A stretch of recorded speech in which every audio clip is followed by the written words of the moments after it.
안녕하세요. 형광펜 성경과 함께하는 성경 공부, 오늘은 민수기 22장입니다. 이스라엘 자손이 또 진행하여 모압 평지에 진을 쳤는데, 이 모압 평지는 요단강 건너편 여리고 맞은편이다, 그렇게 나와요. 굉장히 가나안 땅 근처까지 온 거예요. 일단은 저번에 보신 대로 바산 왕 옥의 땅도 주셨고요. 그리고 또 아모리의 그 땅도 주셨고, 또 여기 보시는 대로 남방 땅도 주셨거든요. 이런 걸 통해 볼 때 가나안 땅, 약속의 땅 그 근처의 땅들을 지금 쥐고 계세요. 그리고 요단강 건너편 여리고 맞은편이니까 굉장히 가까이 온 거죠. 이스라엘 민족들이요. 그러니까 모압이 두려워하는 거예요. 왜냐면 자기도 지게 될 것 같으니까. 왜냐면 아모리인들에게 행한 것을 알고 본 거거든요. 지금 이 십볼의 아들 발락이, 그는 십볼의 아들 발락은 물론 모압 왕입니다. 모압이 두려워하는 거죠. 그래서 이스라엘 백성이 너무 많다, 이들 때문에 번민하면서 미리안 장로들에게 말해요. 이제 이 무리가 소가 밭에 풀을 뜯어먹는 것처럼 우리 사면에 있는 것을 다 뜯어먹으리로다. 너네 발람에게 가라, 그러는 거죠. 이 발람은 부돌 사람인데, 부돌이 어디냐면은 하란에서 굉장히 가까운 곳인 것 같아요.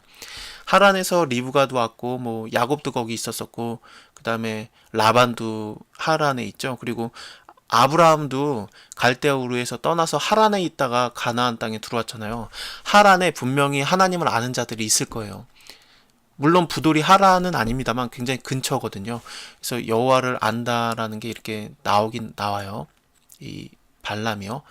예, 일단 이름이 비슷하기 때문에 다시 한번 설명을 드리겠습니다. 발락은 모압 왕이고, 발람은 어떤 좀 선지자 같은 자입니다. 그를 초대하는 거예요.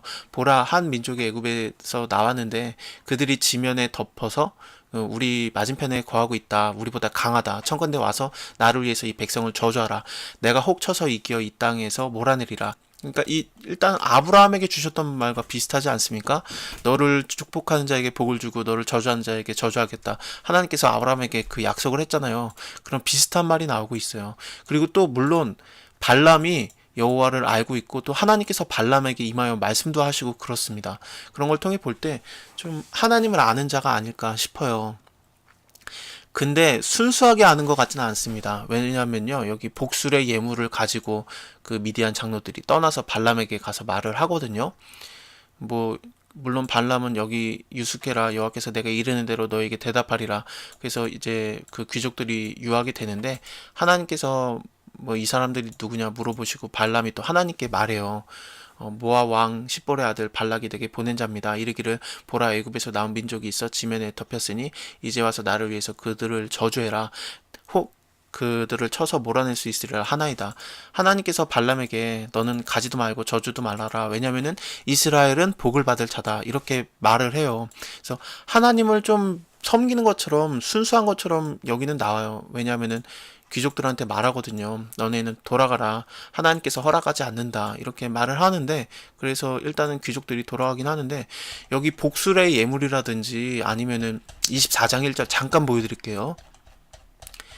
24장 1절을 보면은 발람이 이제 이스라엘을 축복하는 걸 여호와께서 선히 여기심을 보고 전과 같이 사수를 쓰지 아니하였다. 그러니까 사수를 쓰는 자이기도 해요. 이런 걸 통해서 볼 때 분명히 발람이 순수하게 여호와를 믿는 자가 아니라 굉장히 신앙이 섞여 있는 자인 것 같습니다. 라반이 그랬었죠. 라반이 하나님을 믿는 것 같으면서도 우상을 섬기는 자였잖아요. 그래서 야곱이 도망갈 때 너 왜 내 우상까지 훔쳐갔냐 그러면서 막 찾잖아요. 그것이 나의 하나님이고 막 여호와는 너의 하나님이고 막 그러잖아요. 그게 생각이 나게 됩니다. 물론 하란과 부돌이 같은 지역은 아니고 그냥 굉장히 근처에 있다라고 많이들 보거든요, 신학자들이. 어쨌든 좀 신앙은 섞여 있는 것 같습니다. 어쨌든 여기까지 봤었죠. 발락이 다시 그들보다 더 높은 귀족들을 많이 보냈어요. 발람에게 나아가서 그에게 이르되, 십볼의 아들 발락의 말씀에 청컨대 아무 것에도 꺼리키지 말고 내게로 오라. 내가 그대를 높여서 크게 존귀하게 하겠다. 무엇이든지 시행할 것이다. 청컨대 와서 나를 위해서 이 백성을 저주하라 하시더이다. 발락이 결국에는 이렇게 말해요. 은금을 채워서 내게 줄지라도 내가 능히 여호와 내 하나님이 말씀을 어겨 덜하거나 덜하지 못하겠노라. 그런즉 이제 너희도 이 밤에 여기 유숙하라. 여호와께서 내게 무슨 말씀을 더하실지 알아보리라. 분명히 가지 말라고 했는데 그리고 또 저주하지 말아라. 왜냐하면 복을 받을 자다. 이렇게 하나님께서 말했는데 더 많은 것들을 줄 것 같으니까 이제 한 번 더 그래 한 번 더 기다려보자. 그렇게 된 거예요. 하나님께서 가라고 해요. 일단은요. 그리고 일단은 하나님께서 말하는 말만 내가 말하겠다 이렇게 말했었잖아요. 그리고 하나님께서도 그렇게 말씀하십니다. 내가 너에게 하는 말만 그렇게 준행해라 말씀하십니다. 발람이 아침에 일어나서 낙의 안장을 지우고 모압 귀족들과 함께 행하였는데 그가 행함을 인해서 하나님께서 진노하셨어요. 여기 가라고 했는데 분명히 왜 또 진노하시나 이렇게 보잖아요. 이거 여러 가지로 봐요. 어떤 사람들은 우리가 계속 하려고 하면은 결국에는 내버려 두는데, 하지만 하나님께서 그거에 대한 대가를 치르게 하신다.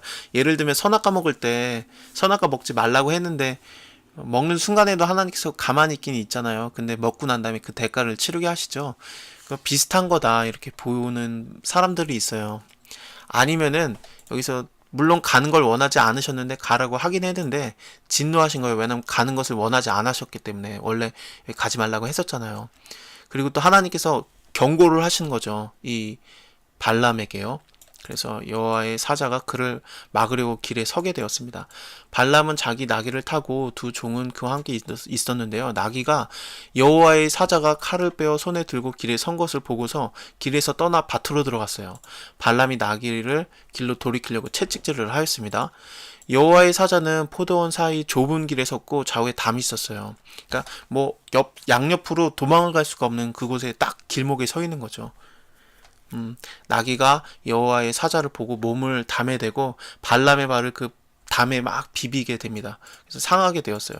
발람이 다시 채찍질을 합니다. 여호와의 사자가 더 나아가서 좌우로 피할 데가 없는 곳에, 좁은 곳에 서게 되었습니다. 나귀가 여호와의 사자를 보고 발람의 밑에 엎드리게 되었어요. 발람이 막 화가 나서 자기 지팡이로 나귀를 때렸어요. 여호와께서 나귀의 입을 여시니 발람에게 이러는데, 그 나귀가 말을 하는 정말 그 전무후무한 새로운 일이 일어나게 되는 겁니다. 내가 너에게 무엇을 할게 나를 이같이 3번 때리느뇨. 지금 나귀가 사람 말을 하고 있는 거예요. 근데 발람이 이거에 대해서 하나님이 뭔가를 하고 있구나라고 생각을 하지 않고 그냥 대답을 합니다. 너무 화가 나서 그랬는지, 아니면은 이 발람 자체가 좀 선지자적인 그런 능력이 있어서 그런지 이것을 별로 놀랍게 여기지 않는 것 같아요. 일단 이렇게 대답을 해요. 네가 나를 거역하는 영혼이 내 손에 칼이 있었으면 내가 너를 죽였으리라. 나귀가 발람에게 또 말하게 됩니다.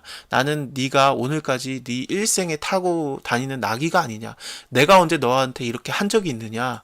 가로되 없었느니라. 그때 여호와께서 발람의 눈을 밝히셨어요. 여호와의 사자가 손에 칼을 빼어들고 길에 선 것을 보게 되었습니다. 머리를 숙이고 엎드렸어요. 여호와의 사자가 그에게 말해요.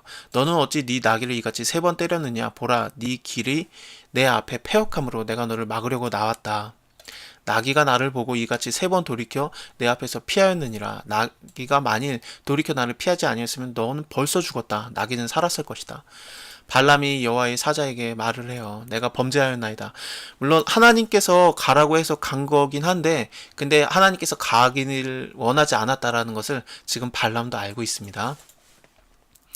당신이 나를 막으려고 길에 서신 줄을 내가 알지 못하였나이다. 근데 이 하나님이 가라고 했는데 가지 않는 것을 원했다라는 것을 지금 발람이 알았잖아요. 이런 게 성경에서 종종 나와요. 사사기를 보게 되면은 우리가 베냐민 지파를 칠까요? 그랬더니 하나님께서 쳐라 그랬는데 지거든요. 그래서 또 칠까요? 했는데 쳐라 했는데 져요. 그래서 우리가 싸울까요 말까요? 진짜로 올라갈까요 말까요? 했는데 하나님이 쳐라 그랬을 때 진짜로 베냐민 지파가 거의 몰살을 당하게 되거든요. 사사기 후반에 가면요. 그리고 그들이 깨달아요. 우리 지금 민족들 중에서 한 형제를 죽였다. 그렇게 말을 하게 됩니다. 어쨌든 그런 경우가 종종 나와요. 하나님의 마음을 우리가 알고 그러죠. 왜냐면은 우리가 하나님과의 교제가 있기 때문에 그렇습니다. 어쨌든 이렇게 내가 하는 말만 전해라. 그렇게 말을 해요. 자, 오늘은 여기까지 하고요. 이 뒷부분부터는 다음 시간에 한 번 더 보도록 하겠습니다. 감사합니다.